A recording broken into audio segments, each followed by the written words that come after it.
Los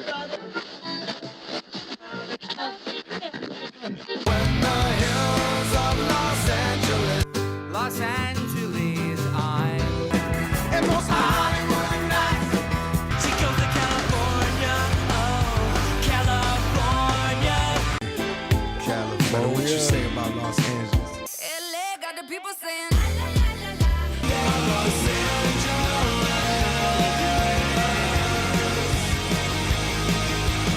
You're listening to Corner of the Galaxy on cornerofthegalaxy.com.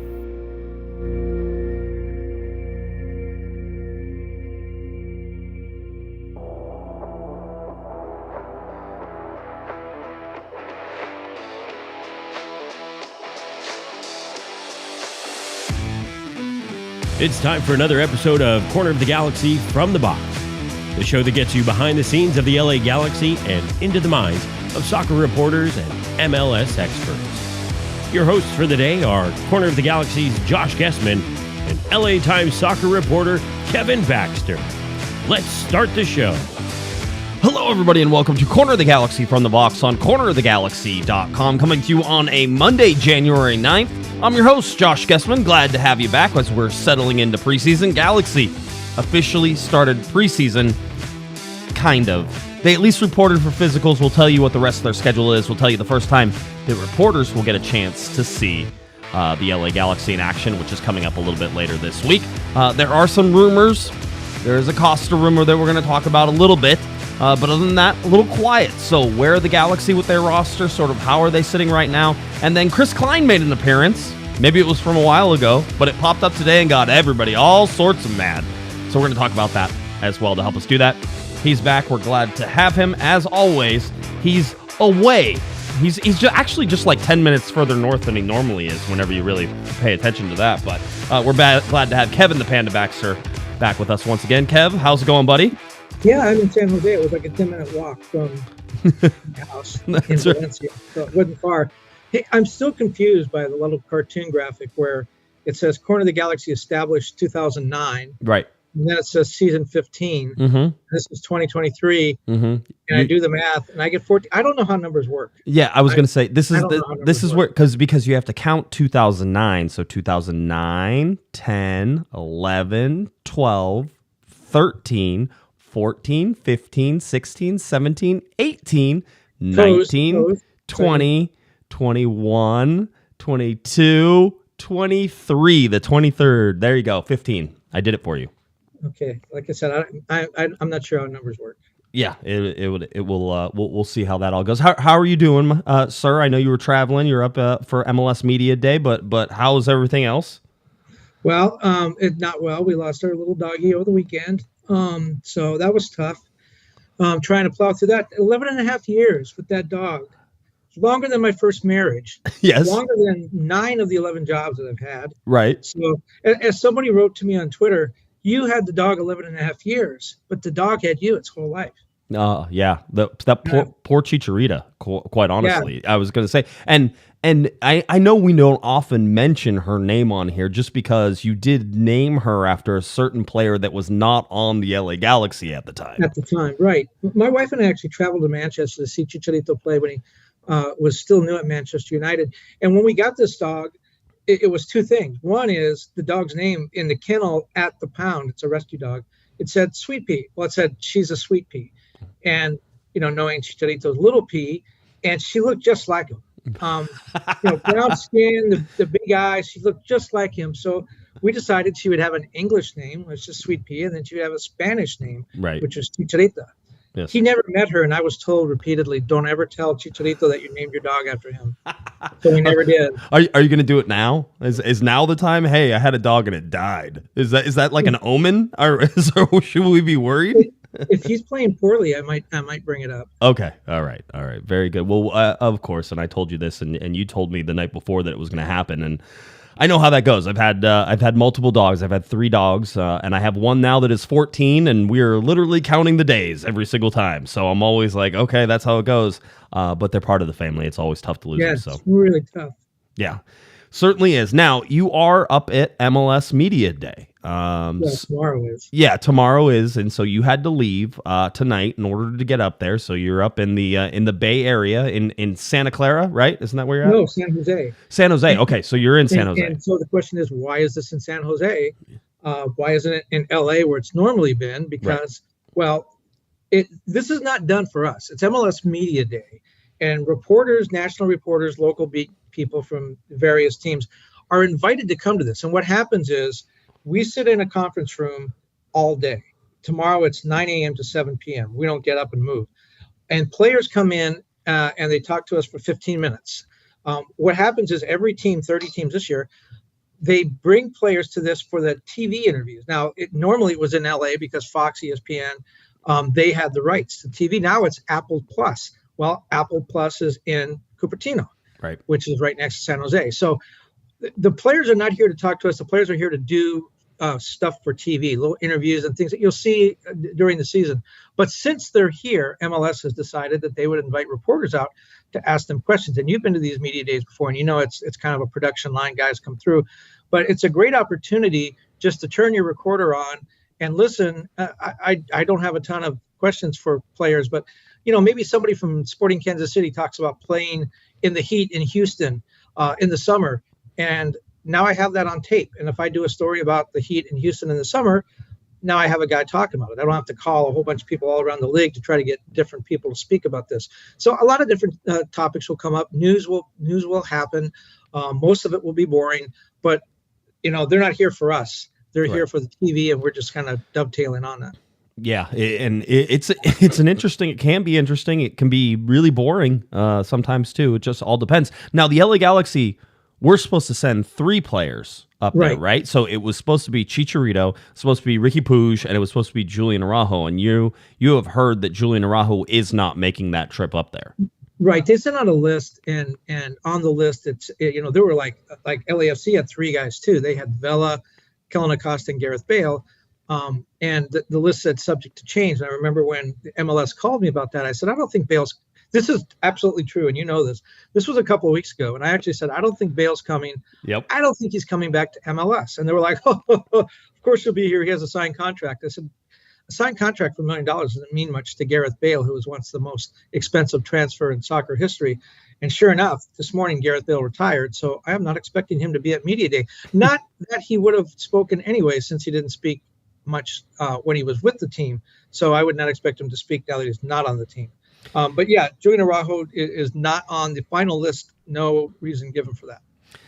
Yeah, I was gonna say I don't think we should read in anything. I don't think there's anything to it, especially being the LA Galaxy posted pictures of Julian Araujo at preseason and all that stuff. I don't think this is like trade imminent. Something's gonna happen. Julian Araujo's gonna retire, just like Gareth Bale not showing up. He's gonna do that. So I don't think we should read any. Just interesting, the way things sort of filter down and eventually get whittled down. So we'll keep an eye on it. And Kevin, of course, will be our eyes and ears at Media Day tomorrow. You can find him on Twitter. Are you going to tweet tomorrow during? Yeah, if stuff comes up interesting. I remember there was one player, and I can't remember who it was. Bedoya. I don't think it was Kleshton. It might have been Alejandro Bedoya. One of the first media days I went to. Again, it goes on for 10 hours, and we were in the last interview of the day. I think it was Bedoya. Comes in, half the reporters didn't even turn their tape recorders on. We were just gassed. Right. And he sat down and he just started ripping Jurgen Klinsmann for not calling American players up to the national team. And he was hot, and it went on for a while. And you could see guys kind of waking up and going, "Holy crap! I better turn my tape recorder on." And it was the last interview of the day. I mean, it would have been like war declared headlines if he had been the first guy, but he was the last guy, and he was halfway through his diatribe before some people even realized what he was talking about. So, like I said, sometimes it's really boring. Sometimes it's news is made. Sometimes it's just a lot of fun. Some of the players come in and they're in a really good mood. I remember Bradley Wright Phillips was really fun. You were there one year when he's great. He kind of went off, and he was really fun. And when guys come in like that, I think Kaká was the one that came in, and all we talked about was Donald Duck. He's a huge Donald Duck fan, which is why I signed with Orlando. And so the whole interview was about Donald Duck. There you go. Yeah, so just it's fun. Just weird sometimes, and it's more, you can be a little more loose and off the wall with it. So follow Kevin at Baxter11 on his Twitter. He will give us updates from Media Day as it goes, and I'm sure he'll have a focus on the LA Galaxy players as they come through. So you can sort of check that out and see what they have to say. Not that we're expecting anything major or super insightful. And, No, it's going to be like baseball spring training. Everybody's going to win. Everyone's got a great team. We're going to go deep this year. We've solved all the problems. We love our coaches.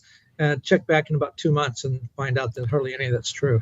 Well, something that did happen, and we do have pictures of it, just in case you're keeping track, opening day for the LA Galaxy, the Rose Bowl game against LAFC on February 25th. That game is just 47 days away. Now, the LA Galaxy did report, Kevin, as we have been talking about, 4 preseason physicals. There are a bunch of pictures that the LA Galaxy put out as far as social media stuff, showing the guys doing their stuff. There has been no on-the-field stuff yet, as far as we understand it, and that happens tomorrow, whenever, hopefully, as long as there's not thunder, lightning, and all that fun stuff. Maybe just in the rain, the LA Galaxy will open the season and their preseason tomorrow on the field.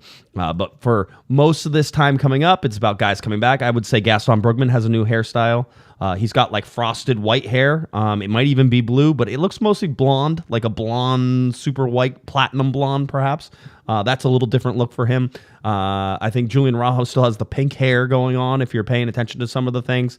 So Julian Araujo doing that. And that was one of the reasons we saw a lot of pictures of Julian Araujo. We haven't seen too many pictures of Douglas Costa yet, which is an interesting little aside. And you know, I've seen in the chat room people are already talking about it, but Costa apparently waiting for his visa to come back into and play in the U.S., and that's something that has to be renewed every year. That's something that was expected, and as I think we said on Thursday, it was that you should expect Douglas Costa to show up to camp and to be in this camp and to do all those things. That being said, there is still an awful lot of smoke, and I was actually contacted about Douglas Costa and told that there is stuff in the works to move Douglas Costa out of the LA Galaxy and to somewhere else. Gremio obviously was one of the places that he came from originally. We thought he had wore out his welcome, but that could be a place where he goes back to land in Brazil and finish some stuff off. That is still something that, in my mind, makes a lot of sense, because I'm not sure that Greg Vanney is convinced that Douglas Costa can be the guy he wants him to be. And so if that means the LA Galaxy buy him out, then that means they buy him out. Go back to that Chicharito picture on the bike. Chicharito picture on the bike, yes. You got those John Stockton NBA shorts on. Whenever you're riding the bike, you got to pull them up a little bit so that way they don't like get caught on your leg and all that stuff. So you gotta hike them up a little bit if you're going to be riding the bike. That's how that works. I would like to point out this Chicharito photo as well, which is Chicharito courtside of the Lakers game with those glasses or whatever. I don't know. I am not cool enough, Kevin. That's all I understand, because I sit there and say I would never be caught dead wearing any of that stuff. But I'm not Chicharito. He looks like Arnold Schwarzenegger's mini-me. On the Costa thing, it's interesting. I think most teams would say, we want you in training camp because we want you doing something. We don't want you sitting around. We want you fulfilling your contractual obligations. And we want to know that you're serious about playing again. So I think most teams would say, yeah, get to camp. Now, if he is down in Brazil and actively involved in negotiations, as some rumors have it, then maybe he sticks around a little bit. Maybe he works out with Gremio, because why fly all the way back here just to get a physical and then turn around and fly back, especially if the Galaxy have already said, look, go ahead and do whatever you want. But if this drags on like a week, I mean, like you said, 48 days before the first or 47 days before the first game, but there's a lot of preseason games before that. Yep. And the Galaxy are facing a little bit of a deadline. You could say, yeah, look, they can add somebody in the summer. The summer transfer window, I think, is going to be off the hook busy because of the World Cup. There's not a World Cup now for another 3 years. The Galaxy can't participate in that window, correct? So if they're going to do some DP stuff, they need to do it now, meaning they need to know Costa's status now, not finding out, in Gio Dos Santos' time, right before the opening game. That doesn't help them at all. Yeah, it is. Remember that Douglas Costa came in a little bit late too, right? To the preseason last year, right? That was one of the last ads that they put on the roster basically before the transfer window shut down. And for everybody saying the LA Galaxy are running out of time, they have until April, the middle to end of April to really sign somebody and bring it in. But Here's the thing: they have one designated player spot open, and as much as one, unless they get rid of Costa, in which case they would have two. And that's the whole thing. They have one right now that's open. There are some stipulations that possibly come with that, just as far as a young DP or something like that. There's some things they have to work and maneuver around because they currently have 3 U22 players, which means they either have to leave that DP spot open or they have to get a young DP in that slot in order to keep 3 U22 players, or they sell a U22 player, they convert one to TAM, they keep one as a U22 because you can have one U22 player if you have 3 what we call regular senior DPs on there as well. So there's some roster mechanisms they need to go through in order to sort of figure some of this out, but none of that has to be figured out until that very first game, right? That's when roster compliance sort of has to come in. They have to be roster compliant usually the day before the first game goes out. That's whenever your roster compliance date is. I don't know that the Galaxy are in a hurry, and there's 2 schools that I see in the Discord and on Twitter, which is hurry up and do something. You need to get people in because you have games coming up. You have preseason games. You want to get everybody to, but it's also don't make a panic buy. And then everybody says they panic bought Douglas Costa last year. Unfortunately, I have to push back against that. They had plenty of time, plenty of options to not sign Douglas Costa for long periods of time. We had heard that rumor for 3 or 4 weeks before they signed him. That was certainly, to me, didn't seem like it was a panic buy. It was somebody they went out, they wanted, and they captured. Right. Well, they didn't want him, though. Vanney didn't want him. And that's why I kind of wonder how much AEG got involved in this, because we know they have a history of doing that, especially under Dan Beckerman, Gerard, Gio Dos Santos, a number of people that the coaching staff at that time didn't want, and they wound up being forced upon them. And Douglas Costa feels like that, a big-name guy, somebody that the Galaxy probably thought would put butts in seats, and I don't think he was the guy to do that. He came from Brazil. He wasn't. I know he played in Europe, but he wasn't that major. Yeah, he's a big name, but he's not a Kaká. He's not he's not a Chicharito. He's not a Carlos Vela. It just never felt like Greg Vanney really wanted him, and he wasn't one of the guys that Greg Vanney went out of his way to defend like he did with Kevin Cabral. So I'm not sure this was a guy they really wanted, and I think Vanney maybe flexing his muscles a little bit to maybe kind of push him a little bit out the door. And that's sporting director Greg Vanney right now. I don't like. Am I wrong? Shouldn't the press releases say sporting director Greg Vanney on them right now? Because saying just head coach is, yes, he is the head coach, but he's also sporting director. It feels like they're minimizing his role when his role right now is far-reaching in terms of the sporting decisions of the LA Galaxy. It's Greg Vanney's way or whatever way he wants to go, or nothing. That's what it seems like.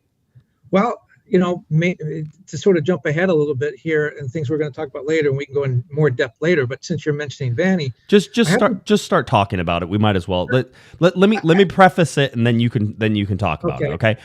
There was a video that got released today on the LA Galaxy's YouTube page. It was talking about the Galaxy Discovery Program, and the very first opening lines are, "Hi, my name's Chris Klein, LA Galaxy president," and it was posted today. I would like to be very clear. That video was posted to YouTube today.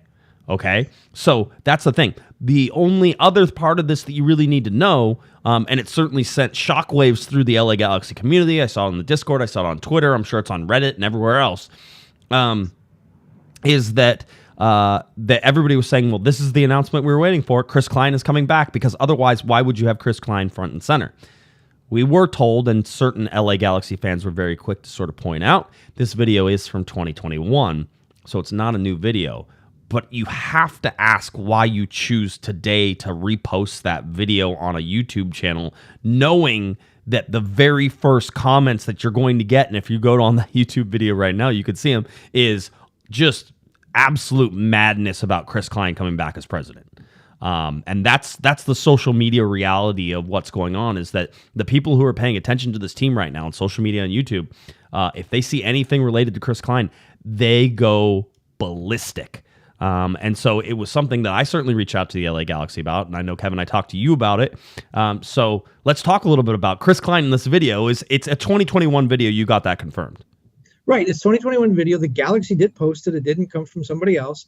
And it starts out with Chris Klein saying, "Hello, I'm Chris Klein, president of the LA Galaxy." And it's from 2021, so there's no new news there. It's not like, "Hi, I'm Chris Klein, and we just signed Zlatan Ibrahimovic. No, there's no new news there. Right. But it starts out with, "Hi, I'm Chris Klein, president of the LA Galaxy." It almost feels like gaslighting. I mean, why else do it? But you were mentioning Greg Vanney and his role, and before I knew about the video, I had reached out to the Galaxy again because they had promised me last week that I would be updated on Chris Klein's status, and I've heard nothing. And so I reached back out again, and then I reached back when I saw the video, heard about the video, to find out whether it was legit and whether that was the statement. And I was told that I will have a chance later this week to speak to Greg Vanney, and I can ask him any question I want. And that to me was like, ask Greg Vanney about this. He'll be the one to tell you. And so the person I was speaking with, I was just like, it's a yes or no question. Is Chris Klein the president or not? Why can't you tell me? Well, we can't tell you right now. And then it kind of veered off a little bit to apparently there's some lawyers involved looking at contract. Now, they could be looking at a termination contract. They could be looking at a new contract. Right. Just because lawyers are involved, that doesn't mean yes or no. It means something is happening, but it doesn't really give you an indication which way it's going. And so I kind of took that as a way to say, look, if he was coming back, you would just say so. And I was told, don't speculate. Don't speculate on what's going on. Then I asked about, this guy is your president. He's the figurehead of the team. Why aren't we told? When you sign a new player, who's at the grip and grin press conference, front and center? Chris Klein. Right. So if he's your guy, if he's your figurehead, why won't you talk about this? And again, it was don't speculate. And then it was AEG typically does not do this. I was told this is an AEG decision. This is not a Galaxy decision. And this is an AEG announcement. It's not a Galaxy announcement. AEG doesn't normally do that. Well, I went back and looked when Rob Blake was re-signed as general manager of the Kings, an AEG team. It was January of 2022. There was a press release on that. They did a press release. They announced it. Now, he's not the club president. Luke Robitaille is, but still, when he's the general manager, and the AEG has over the years sent out press releases when they hire, re-sign front office people.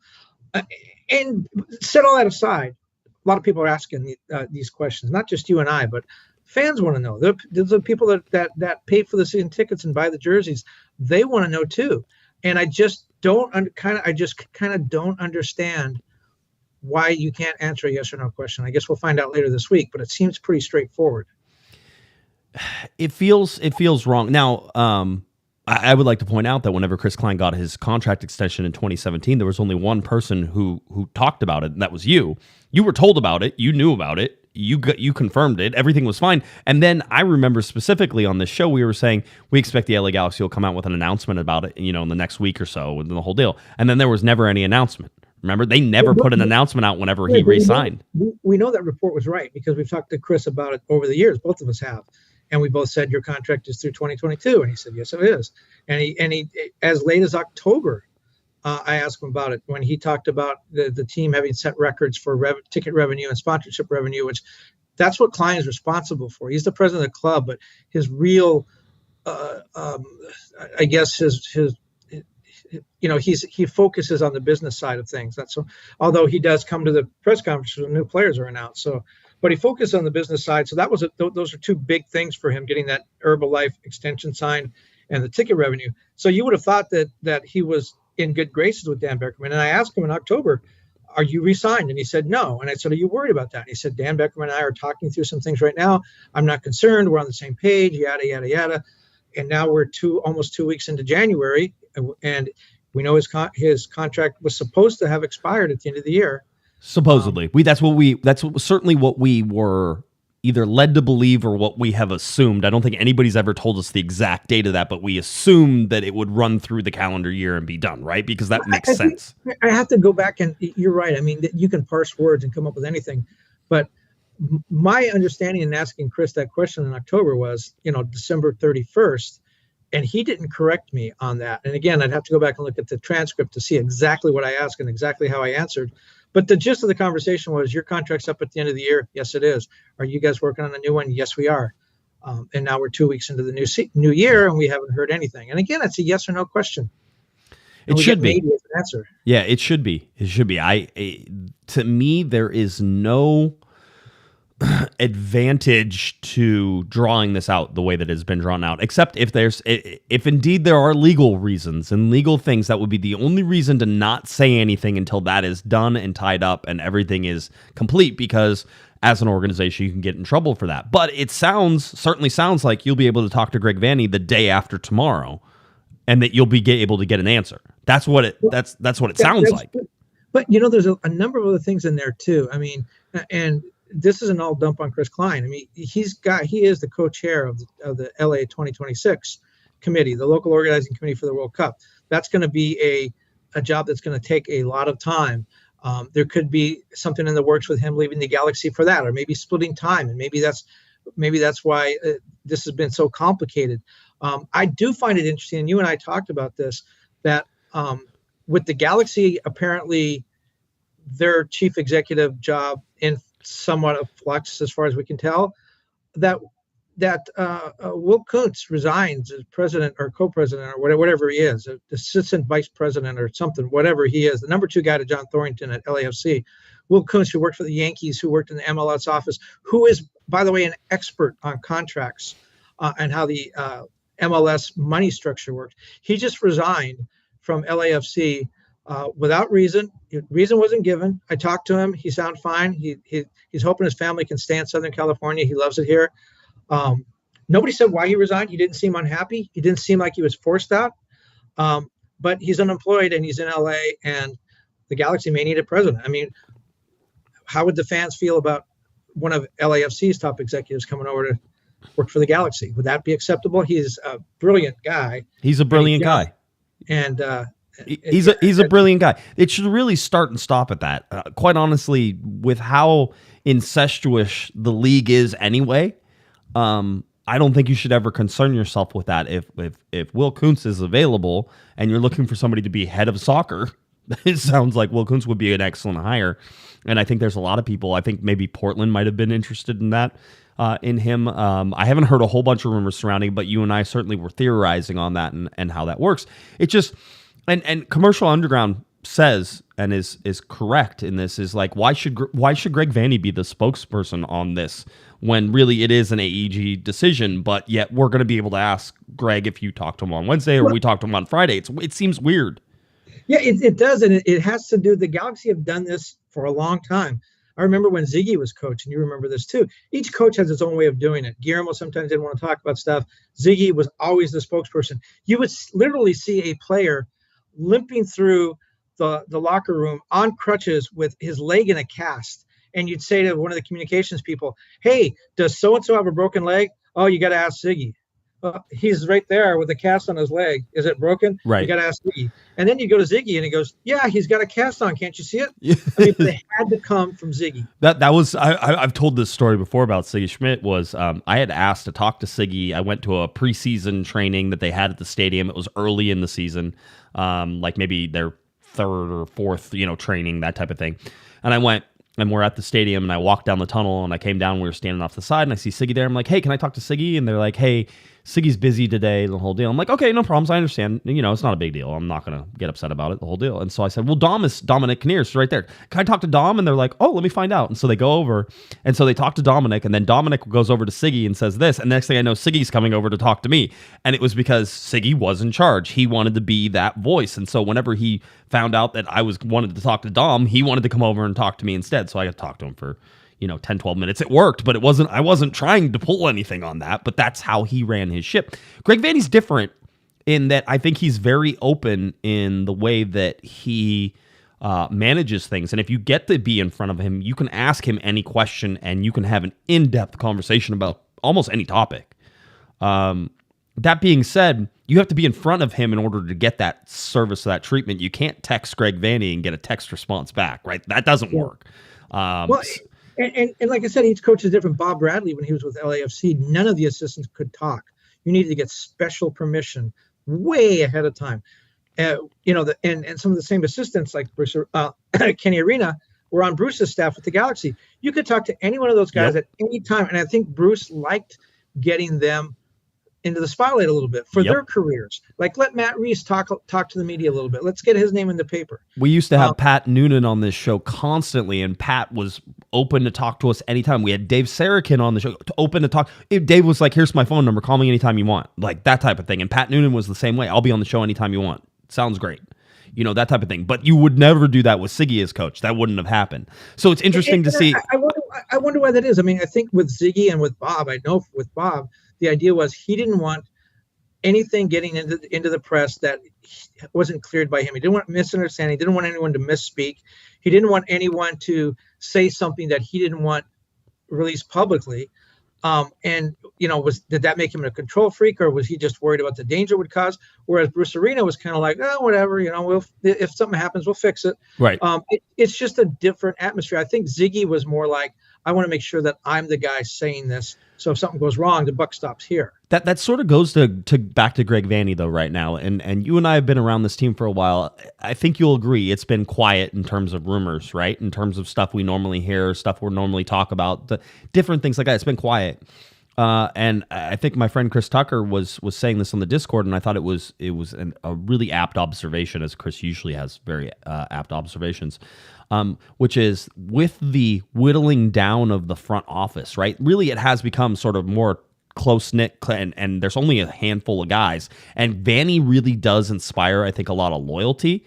We haven't heard as many leaks. We haven't heard as many rumors about things. It seems like the decision makers have been a lot smaller. There's not this giant sort of, hey, we have to ask all these people about the decisions we're going to make. It's like there's two or three guys that make decisions. They talk to each other, and then nothing else gets out because we're not hearing a lot of the misses or the false steps or the things that usually you hear during these, where it's like, oh, they definitely wanted this guy, and now the Aaron Long thing is, you knew the LA Galaxy were in a center back.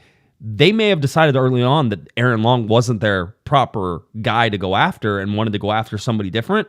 But as of right now, all we know is that we knew that they were interested. They didn't get him. So how did that all play out? And so it's a lot more quiet, a lot more tight-knit.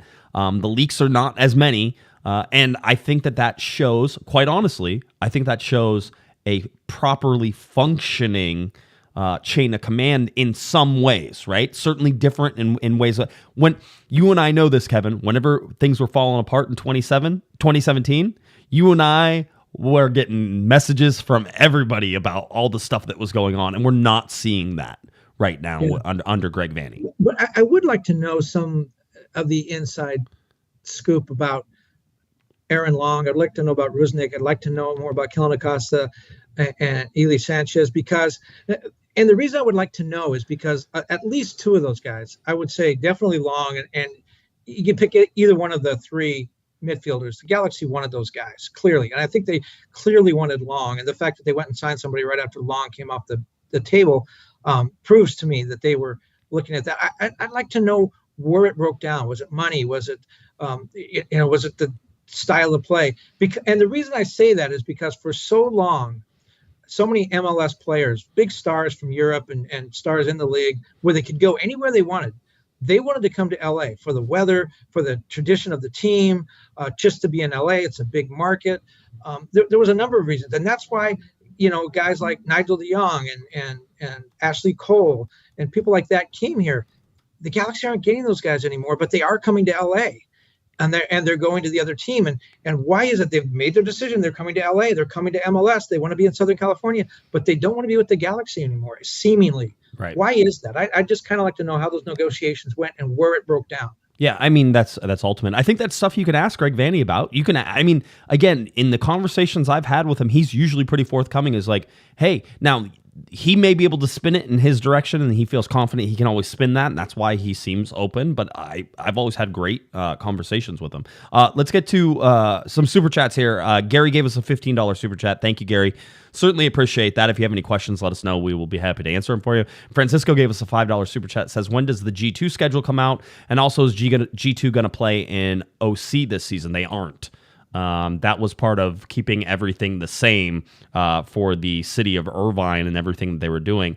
The guy to watch, who we've had on our show and who we should reach out to again, is Tom Braun. Tom Braun is sort of, I don't want to say second in command without knowing the entire like pecking order of everything in the LA Galaxy, but Tom Braun is up there in terms of vice presidents underneath Chris Klein. Part of the business development side, but also does some of the soccer operations. He was the guy who was spearheading that move down into Irvine, and sort of laying the groundwork for the LA Galaxy. So I thought and that he's was the one that put together the Real Madrid Juventus game at the Rose Bowl. Oh, did he? Yeah, and that was the beginning of that was sort of the germ of the idea of taking the Galaxy back there for the start of the MLS season. That game went so well, and they had such a good time setting that up. The Galaxy came away with a really good feeling and decided to ask about playing an MLS game there. Yeah.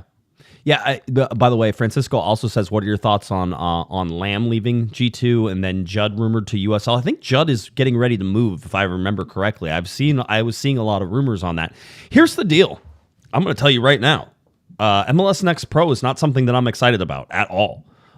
It seems like a complete step down from USL. It seems like some farcical idea that MLS owners dreamed up because they saw themselves losing power and market share to USL. And in order to do that, they went and created something that I would call, at least on the surface, from what I can see, totally inferior to USL. Well, it's like the old Reserve League. Remember the Seattle Sounders too? I do think it's going to skew younger, though, Kevin. I think it's going to skew a lot younger, right? And that's what the Galaxy did in USL anyway, was usually skew younger in a lot of those things. But the bottom line is that if you're Preston Judd and you're looking for the best soccer at the available level that you have, MLS Next Pro is not it. USL is it. Right, the USL and the championship level is it, and the only step up from that is Major League Soccer right now. But if you're asking some of these guys, and listen, you're gonna see some attrition here. If you're asking some of these guys to go and play an MLS Next Pro, they're feeling the same way. Dennis DeClosa was so against MLS Next Pro. He thought it was very much, and I don't want to put words in his mouth, but we had this discussion a couple times. He thought it was very much beneath where the LA Galaxy wanted to be. They wanted to develop guys in the top level soccer environment that they could. MLS Next Pro is not that. Well, you know what coaches have always told me about USL championship is that you go play in full stadiums. I mean, full being relative, 10,000, not 50,000. You go play in full stadiums against grown men, some of them who have played in big leagues in Europe or even been national team players.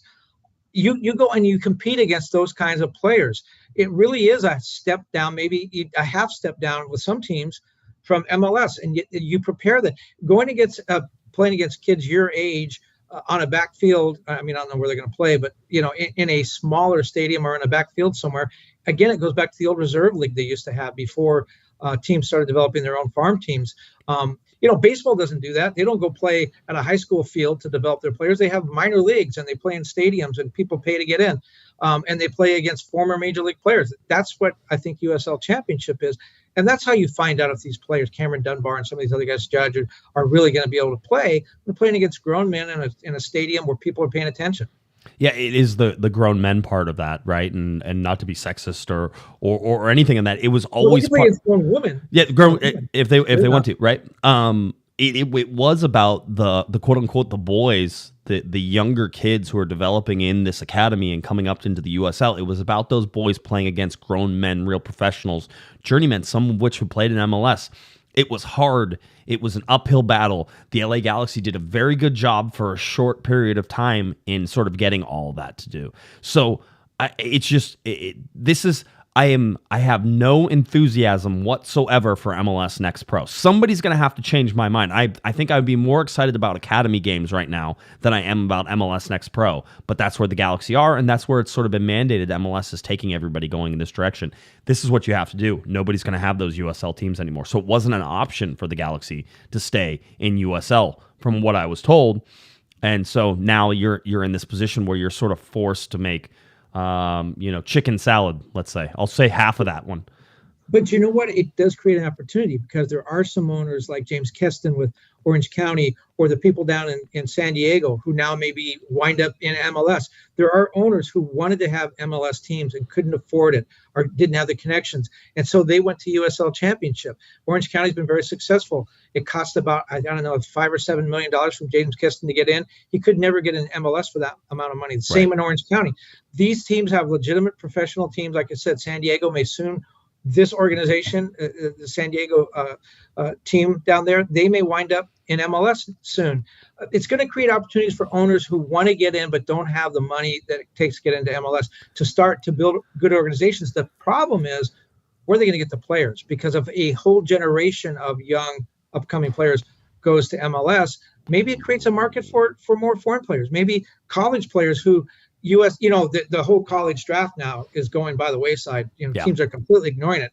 Maybe the USL championship now becomes almost you graduate out of college into that league. That would be good soccer. There are some good players I would go see. And there are players that will eventually, I think, make their way into MLS. I will say that just from everything I've seen, the gap between MLS and USL is still large.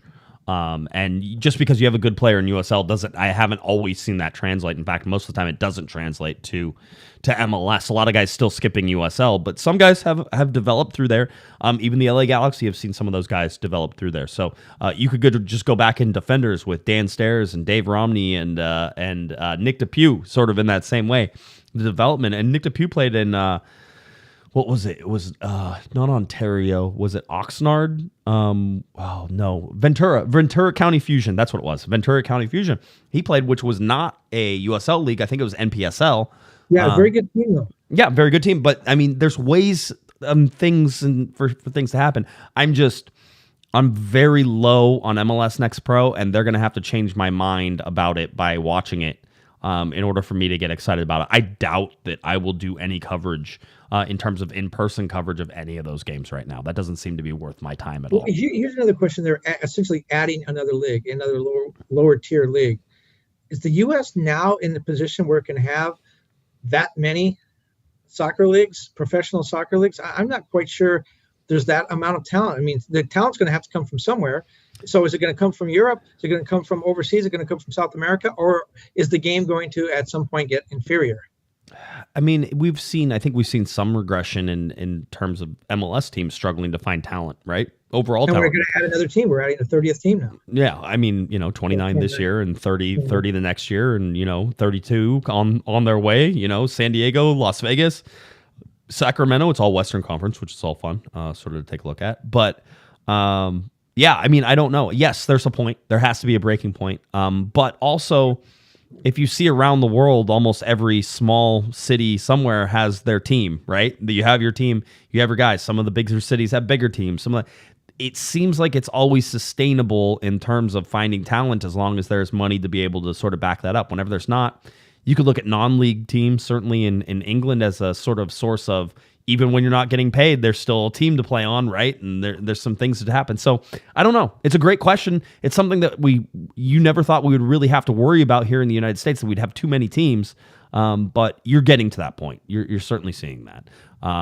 So yeah, we'll get there. $5 super chat from Soul Echoes. Do you think we'll be the away team at the Rose Bowl? I know it says it's our home, but I fear it's going to be a blackout. We'll still win, though. I mean, yeah, the history is on the side of Galaxy fans in terms of home games and what has happened against LAFC. But, Kevin, have you heard of any ticket sales or anything like that? I haven't heard of anything yet. Chris Klein did tell me when the game was announced that they had a mechanism in place to monitor ticket sales and make sure that there wasn't a blackout. I'm not sure what that mechanism is. My gut feeling right now, today, is LAFC will have twice as many fans there. We'll see if that happens. It is a Galaxy home game. It's their, they decided to play this. They got two home games this year, decided to play one with LAFC, decided to play one at Dignity and one at the Rose Bowl. It just seems to me that the LAFC fans are really jacked about this game.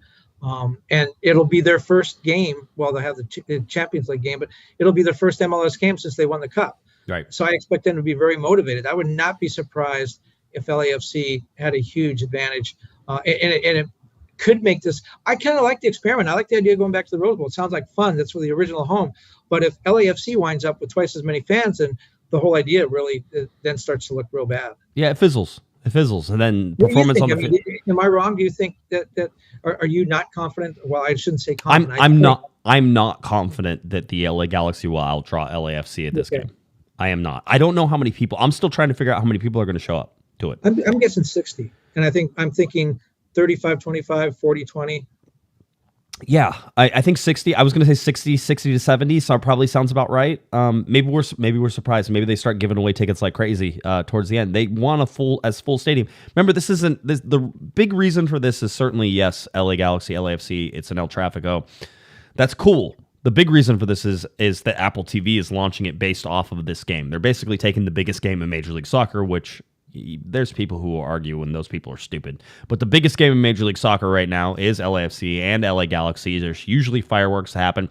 I don't know what that's going to do as sort of the first game of the year.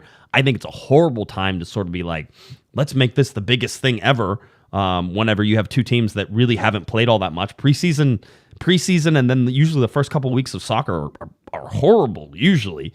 It's not great free-flowing soccer, so I don't know what to expect, except that, there should be a big audience, a big crowd, and Apple TV is going to get to launch on the back of this game. So people were complaining, saying, that the timing means, I think it's a 6:30 game, if I remember, or 5:30. And I'll look it up because I know that they announced that. Well, it's a Saturday, and they want the audience back east. But now you mentioned Apple TV. That's probably the one group of people that are really upset Gareth Bale retired, because they honked the crap out of that, and they would have brought a lot of British media over here for that if Gareth Bale had still been on the team. So that game, from a marketing perspective, loses a little bit less. So we know Gareth Bale would have spent most of the game on the bench anyways. But that maybe that's one thing that it makes it more difficult to sell this game, is Gareth Bale won't be part. Well, we told you 47 days until the LA Galaxy kick off against LAFC in that first game at the Rose Bowl. Apple TV was there. Of course, I expect that most of you will be there in person at the Rose Bowl whenever this game kicks off. It should be at least maybe a once-in-a-lifetime experience. Maybe not quite once in a lifetime. Maybe it's a once every 5 or 6 years type of thing that eventually happens. But what you should also be paying attention to is the LA Galaxy will kick off their first preseason game in just 18 days. Excuse me, that's on January 27th, whenever the Galaxy will host a closed-door scrimmage at Dignity Health Sports Park against Charlotte FC. Then, Saturday, February 4th, it's the LA Galaxy hosting New York City FC at Dignity Health Sports Park. That game at 7 p.m. Pacific time. So there, and then they go out to Coachella. Don't call it Coachella. Coachella, where they will play at the Empire Polo Club against St. Louis City SC on Wednesday, February 8th. Sunday, February 12th is against Portland Timbers at 10 a.m. That's going to be one I imagine most people will make it out for. And then Wednesday, February 15th, the LA Galaxy will host the New York Red Bulls out at the Empire Polo Club before closing everything up on February 18th at Dignity Health Sports Park against Toronto, Toronto FC. So that's where you're at with the LA Galaxy. That's the upcoming schedule and everything that is sort of following and flowing that way. Is there anything else that sort of sticks out to you right now, Kevin? Go back to that schedule, the preseason schedule. Something kind of interesting. All those teams are Eastern Conference teams. Well, Portland's not, but the other ones are all Eastern Conference teams, right? St. Louis is going to be in the East. Is that correct? Yeah. Yes, correct. They are in the. I wonder if that's done by design or if that's just serendipitous. No, St. Louis is going to be in the West because Nashville went back. Okay. It just seems like they generally do play a lot. I know a lot of Eastern teams come out. Maybe the other thing is a lot of Eastern teams come here, and a lot of the Western teams kind of stay around home because of the weather. But I also wonder if they just don't want to show the Western Conference teams, what they're working on. Yeah, I would imagine. By the way, Andrew in the chat room says, will Apple TV have replays of games if you subscribe? I believe they will. I believe they're going to make all their content available to you, so you should be able to watch all those games as well. Can you watch those games at any time? You should be able to. I believe you can. I believe you'll be able to go back and streaming services. You can have access to that at any time. Yeah, you'll also be able to watch it obviously live. That'll be the main point of that. I really the one thing that I have my fingers crossed for is not only that they're going to have the whip around show that will be able to show a whole bunch of games at once, and they'll sort of be able to have you target in on certain games at certain times. That'll be interesting, especially with 15 games going on or 14 games going on at the same time. That's a lot of games to try to watch and try to figure out. That's one thing. But the other part of that is that, I really hope that they're able to do something that ESPN had on Apple TV, which was the 4-box, where you're able to pick your 4 games you want to watch and watch all 4 games at once, because I really enjoyed that. And you could just hover over for the different audio and stuff like that. So the announcing thing is going to be, it could be a real deal breaker as far as I'm concerned. If the announcers aren't knowledgeable and don't know what's going on, it's going to make the games real tough to watch. I can see a lot of people going over to Sirius XM and listening to the local calls for teams that still have radio people. Yes. I could see some of that as well. I think the news that Taylor Twellman is leaving ESPN is certainly something to pay attention to. I would venture a guess that Twellman ends up at Apple TV. That makes some sense to me. I think they need a high-profile crew that's going to sort of head that, and with Fox still having those games, some of those games, not a lot, but some of those games, you would expect that their crew probably stays in place, or they may cherry pick a couple people from over there. But yeah, I mean, Apple TV, I wouldn't be surprised if Twellman is one of those guys who's there. So I don't know. It should be really interesting in terms of all that Apple TV coverage. I think with 24 players on the roster, Galaxy still can add about 6 players to that roster. Don't know about Farai Mutatu. We're still watching Douglas Costa possibly being put out and going either on loan or being bought out or something of that nature. That could also happen as well. So Galaxy could have 2 designated player spots to sort of fill as we go forward here too. You know who else could be with Taylor on those broadcasts? He already works for Apple TV, and he's going to be not have a team to coach at the end of this year. Ted Lasso. Ted. No, that's as much as you try to force that. No, not going to happen. I think that's it. I think that's it for today. There's not a ton of news out there. There's not a ton of rumors. The Galaxy just getting sort of fired up. So look for social media stuff that comes out tomorrow, possibly in the rain, because we are getting some more stormy weather here as the funnel continues to bed. Is it raining up in San Jose? It is not right now. But so you're talking about training in the rain. Yes, training in the rain. Did you notice that the Wi-Fi did not stop? Your video did freeze. The Wi-Fi is better than the Wi-Fi back in the at the Panda Palace. Yes, yeah. I agree. No, but your camera did freeze at least once, so I did see that. Okay. So I didn't notice that. There's got to be a bottleneck somewhere. Ned, by the way, asked what happened to Joe Tutino and Kobe Jones. We still imagine that they are going to be employees of the club throughout this year. I'm told they are. I'm told we just don't know how they're going to be used. Exactly. We don't know what utilization they will use that for. So we will watch as well. Maybe they'll just continue to do those announcements, like what you can bring into the stadium and stuff. The stuff you hear in the parking lot. I'm available for that. You know that the voiceover. I'm ready whenever. How come you can't get Joe to do the intro for this show? Because I got Michael Araujo to do the intro for the show. I know, it's good. I mean, I think it's pretty good because Joe's not like the voiceover guy. For me, Joe is the voice of the Galaxy play-by-play, and unless he's going to do play-by-play of this podcast, which might be a little redundant. Josh takes another sip of Dr. Pepper, which, by the way, not drinking Dr. Pepper tonight, and people have already picked that up. Apparently, I've abandoned people already. I have a liquid IV. Have you ever had a liquid IV? No. Okay, so it's just like it's a hydration multiplier. It's basically tastes a little bit like Gatorade, and you pour it in there, and if you have 1 glass of water, it's like having 3, right? So that's the idea. It has some electrolytes in there to support to help just drink 3 waters. Because that's a lot of water, man. Yeah. And then you have to go to the bathroom all the time. That's a lot. You're asking a lot of me right now. All right. Glad we could talk. Anything else? Let you go.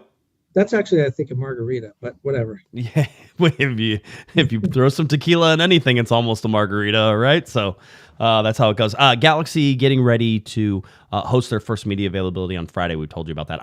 I'm gonna try to make it out there, see if I can pull that off. So we'll see if we can go out there, talk to Greg Vanney. You have some stuff that you're gonna talk to Greg Vanney about possibly this week. So we should have more information. We'll have a show on Thursday, and then I expect Monday's show to be better. Be a good one. There'll be a little more stuff, a little more meat on the bones. All right.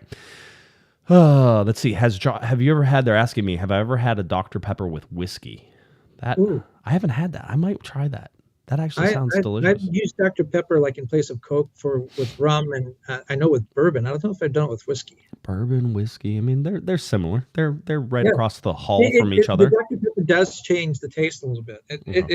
I wouldn't do it all the time, but it does. It's for a change up. It's pretty good. Yeah, that's right. Makes some sense. All right. If you're looking for Mr. Kevin Baxter on Twitter, it's at KBaxter11. Head on over to LATimes.com where you can find all of Kevin's wonderful articles, all of his writing about soccer. Follow him on Twitter as he'll be covering MLS Media Day from up in San Jose. If you're looking for me on Twitter, it's at JGuesman, JGUESMAN, and of course at Galaxy Podcast. Head on over to cornerofthegalaxy.com. That's where you can find all of our podcasts and other news nuggets that I find the time to write about. Cornerofthegalaxy.com is where you can find all of that. Here we go. Season number 15 of Corner of the Galaxy getting ready to kick off with the LA Galaxy in 2023. Games upcoming, preseason games coming, a lot of fun stuff. All right, for Mr. Kevin the Panda Baxter, I'm Josh Pato Guesman. You've been listening, you've been watching to Corner of the Galaxy from the Box on cornerofthegalaxy.com. Have a great one, everybody. You've been listening to the Corner of the Galaxy podcast on cornerofthegalaxy.com. You can follow the show on Twitter and Instagram at Galaxy Podcast, and be sure to check out and subscribe to iTunes, Stitcher, and Facebook by searching for Corner of the Galaxy. Fans, we thank you for listening, and we ask that you be kind and courteous to your neighbors as you leave the podcast. We thank you for joining us and look forward to seeing you again. Until then, I'm Michael Araujo, and on behalf of the entire Corner of the Galaxy crew, goodbye, everybody.